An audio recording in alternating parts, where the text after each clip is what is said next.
The Honorable Prime Minister of Bangladesh, Excellencies, distinguished participants, ladies and gentlemen.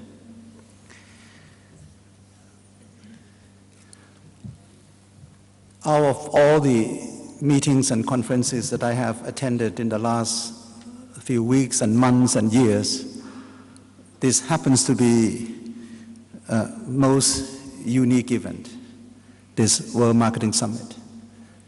At the UN, where I head this organization called United Nations Conference on Trade and Development, we are more preoccupied with some of the macroeconomic elements, issues like trade, investment, competition, services, industrialization, those sort of things. But to be invited to come to this World Marketing Summit is a great challenge for my institution and for myself. So with great honor and delight, I took up this invitation.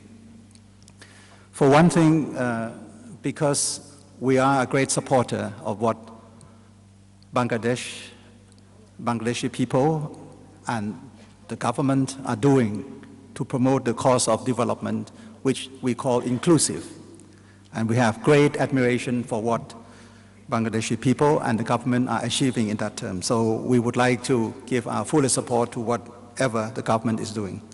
Secondly, we actually want to learn more about some of the new ideas which we hope might be brought into connection with what we are trying to do in terms of having some rethinking to be done on how to set us back on the new path for development that would not lead us time and again into some blind alleys, to recurrence of crisis after crisis.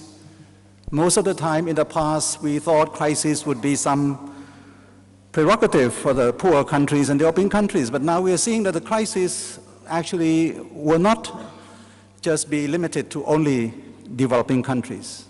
But as we're now seeing that the decade might be predominated by crisis in more advanced economies. So we need to do rethinking. So this is why I thought it would be for me to come here and learn what can we do with the concepts on marketing that could be helpful in trying to get us into what I call more a so-called development-led globalization instead of a finance-led globalization, which has brought us so many different balance sheet crises in the past. And because of my ignorance in the areas of marketing that you would have to bear with me, I would like to quote some words from someone who is very well known in the areas of marketing. This is Lord Liver, subsequently to become Viscount Liverhome, who was the founder of the British multinational firm called Unilever. And he used to say something like, I know that 50% of my advertising works, but I just don't know which 50%, end of quote. So for me, I don't know whether any of my ideas would work, but please bear with me because I would like to give leave with you some of the thoughts from my own institution and myself, so that I hope that this will be part of the effort that you would make in creating a better world through marketing. Let me start first a few words on the kind of marketing that I hope we can stay away from, that we can avoid. This is the marketing that has led us into the predominance of financial activities, so much so that it has distracted us away from the real causes of having finance serve the real sectors in providing loans for productive capacity building projects, in providing finance for trade and investment, and providing opportunities for people to save. But what happened was that the marketing of low quality, high risk products has led us astray. And there are a few areas in which I would like to bring up, so that these are things I hope that in the future, whatever we do to promote marketing, to be more creative and to be helpful for human development, some of these points are avoided. These are all the kind of marketing for me that has been very believable, particularly in the financial areas. First, it started with a kind of believable causes like to facilitate people to invest into their homes, to solve the income inequality issue. So that's why we have to really market low quality, so-called subprime mortgages, so that poor people can gain access. Secondly, it was made believable because it was done mainly by the too big to fail kind of financial institutions, very sizable, very credit-worthy institutions, and so it was very believable. The third one, the way the loans and the securitized papers were packaged in a way that they put mixed quality products together. Some very low quality, some middle quality, some high qualities, and it makes a very believable paper that has been bought and sold, traded around the world.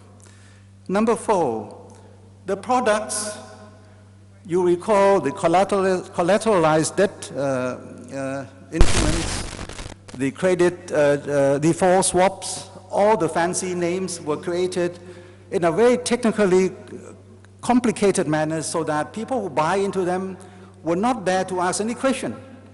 I have asked investors, and these are bankers who have invested in all these quite cryptic instruments, that they dare not ask questions because it would look very foolish. So the whole thing was made very complicated so that no questions are asked. And the last point is that most of these marketing works were supported by some very well-known research outfits that produce research after research to support what the financial institutions have launched misleadingly. So in the last few meetings that I have been involved, and particularly the one that takes place once every year, the so-called Davos World Economic Forum, this time I was very pleased to be able to sit down with some of the leading business people around the world to be discussing the survival of capitalism, the survival of capitalism and what we know as market capitalism. And we came to some conclusion that, of course, capitalism will survive, but we need to build around capitalism what Adam Smith used to teach us 250 years ago. Not when he wrote the book on the wealth of the nations, but when he wrote the book of Theory of Moral Sentiments, a few years before the Wealth of Nations books. And in the book of Theory of Moral Sentiments, Adam Smith was talking about free choices, but free choices that must be preceded by the kind of creation, crafting, nurturing of human values, like compassion, like sharing, like prudence, like justice, like generosity. These are all terms that I quote from his book, Moral Sentiment. And he also quoted as a necessary condition that the kind of institutional framework must be there to be able to accompany the free choices that people must have. So my conclusion would be this, that whatever you do with this marketing exercise to help create a better world, I would fully support, because I can see from my economic side that we tend to be misled by some of well, I would say, some of the Nobel laureates in the past who actually gained their Nobel Prizes because of the theory, like on the effective market hypothesis, things like that, that actually produce pros and cons, positive and negative effects on the global economy. So I hope we learn from this and we try to balance the way we think. For example, to balance the market with the state roles, enabling role of the state, we balance between domestic and external demands, and we try to balance between the thinking on the supply side with the demand management thinking, which is more or less in tune to what you are doing on the marketing side. I would say that what I would look forward to with your deliberation is to help create a body of work that would define development-oriented or development-led marketing. And here I have 5 quick points to leave with you. The first one is that the marketing products and directions support must be more or less linked up with the moral social values. This is what we lack with capitalism. We have capitalism that has lost the moral compass. So we have to build more social value and moral value this is what I believed in, to capitalism. And there are things that you can relate to, for example, in the areas of people trying to create clean products like organic food, to be able to support produces from smallholders from poor countries, to be able to value the so-called traditional handmade products, to also adhere to the kind of the carbon footprints that we have to minimize, reduce emission of all the greenhouse gases, and to be able to support things that we are working very hard on, which is what we call creative industry, which is about knowledge, about culture, about traditions, about literature. These are things that can lead to better social values and can enhance the value added for the poorer countries. The second part of what I would call development-led marketing is the need to deal with asymmetry of information within the markets. The markets have been exploited, has been distorted because of the lack of symmetry in the information flow. So this is something that we need to deal with.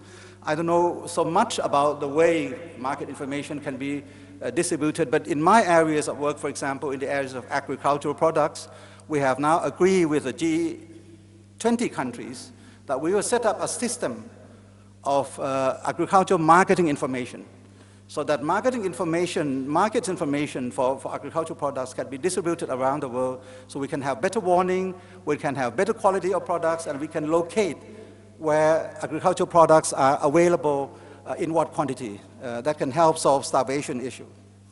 The third point is that we need to be able to link the marketing chain of products, because poor countries' producers are not very well versed in linking up with the marketing chain at the global level. So they have to be helped, supported by the government to get themselves organized, to have technology transfer, so that they would know how to market and how to be more sophisticated in the way they present their products.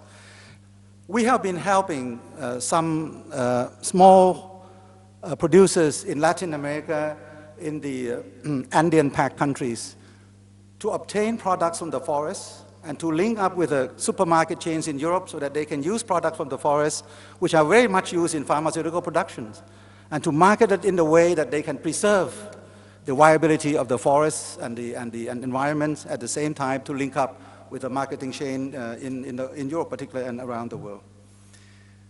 The last point that I would like to leave with you is the ideas that at the moment, what is very meaningful for the new growth round, of course, it's North-South trade that has been very fundamental, but what is happening, emerging very rapidly, is the South-South trade. And South-South trade and marketing is something that has not always been supported by people around the world, because we tend to overlook the products from the poor countries of not attaining the quality that would be high enough to be promoted on the international level. So, but I do see that, for example, in the quality cotton products from Africa, that could be better marketed. I do see that chocolate could be produced by Côte d'Ivoire instead of only cacao to be produced by Côte d'Ivoire and exported to Amsterdam or Brussels to be produced by the Dutch and the Belgian into chocolates. We are seeing Ethiopian coffee being marketed to coffee chains, coffee shops in China, for example. So these are some of the ideas that I hope you permit me to leave with you, so that these are some of the contributions that I look forward to having more thoughts being spent on, and look forward from our side to support whatever you do in the future. Thank you very much.